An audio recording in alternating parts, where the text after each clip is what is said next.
నాయకత్వం సంజయ్ నాయకత్వం ఏదైతే ప్రపంచంలో అతిపెద్దదైన కాళేశ్వరం ప్రాజెక్టు మన మాజీ సీఎం తొలి ముఖ్యమంత్రి కారణా జన్ముడు అంత పెద్ద ప్రాజెక్టు కట్టి మన తెలంగాణ ప్రజలకు తాగునీరు సాగునీరు అందించిన అతిపెద్ద ప్రాజెక్టును కట్టిన దాన్ని మన ప్రజెంట్ సీఎం రేవంత్ రెడ్డి గారు అది గోసి కమిటీ పేరు మీద కాలాపన వేసి అది గోసి కమిటీ కాదు, అది పిసిసి కమిటీ. ఎందుకంటే ఇవాళ ప్రజల్లో మాజీ సీఎం గారికి వస్తున్న ఆదరణ చూసి ప్రజలందరూ ఒకవైపు జేజేలు కొడుతున్నారు.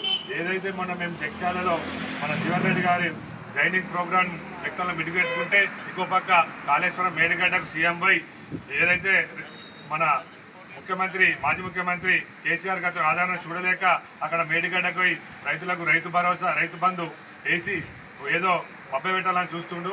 దాన్ని హైకోర్టు సైతం ఇవాళ అది పీసీ కమిటీని పక్కన పెట్టి అది సరికాదు అని చెప్పి న్యాయస్థానం తీర్పు ఇవ్వడం మా బీఆర్ఎస్ పార్టీ శ్రేణుల్లో ఎంతో సంతోషకరం.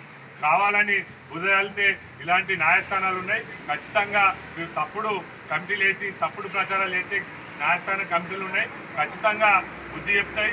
రానున్న స్థానిక ఎలక్షన్లో కూడా ఇదే విధంగా న్యాయస్థానం ఏదైతే ఇలా న్యాయస్థానం మీకు తీర్పు ఏదైతే చెప్పపాటు తీర్పు ఇచ్చిందో అట్లనే స్థానిక ఎంపీటీ జడ్జి ఎలక్షన్లో ప్రజలు ఖచ్చితంగా ఎన్నో కష్టాలు పడుతున్నారు. మన మక్కలు కొనలేరు, ఇలా ప్రతి ఒక్కటి రైతు భరోసా లేదు, రుణమాఫీ లేదు. ఇవరకు మండలాల్లో 50% రుణమాఫీ సుతా కాలేదు. రైతు బంధు మొన్న కేసీఆర్ మీటింగ్ పెడుతున్నట్టు 1 ఎకరానికి వేసినావు, ఇంకా మిగతా 3 పంటలు ఎప్పుడు వేస్తావు, మిగతా ఉన్న ఎకరాలు ఎప్పుడు వేస్తావో లేదు. ఏదైతే ఎలక్షన్ ఉన్నదో మొన్న మున్సిపల్ ఎలక్షన్లో కాగానే మొత్తం రైతు భరోసా వేస్తున్నావు. ఎలక్షన్లు అయిపోయి 3 నెలలు అయినా మొన్న ఎకరము ఇప్పుడు ఎకరం వేసినావు, 2 ఎకరాలు వేసినావు. ఇవన్నీ ఖచ్చితంగా రైతులు కానీ అన్ని వర్గాల ప్రజలు గమనిస్తున్నారు. మీకు ఖచ్చితంగా రానున్న రోజుల్లో బుద్ధి చెప్తారు. ఈ హైకోర్టు న్యాయస్థానం మేము సంపూర్ణంగా మద్దతు ఇస్తున్నాం, స్వాగతిస్తున్నాం. న్యాయస్థానంపై మాకు నమ్మకం ఉంది. జై తెలంగాణ.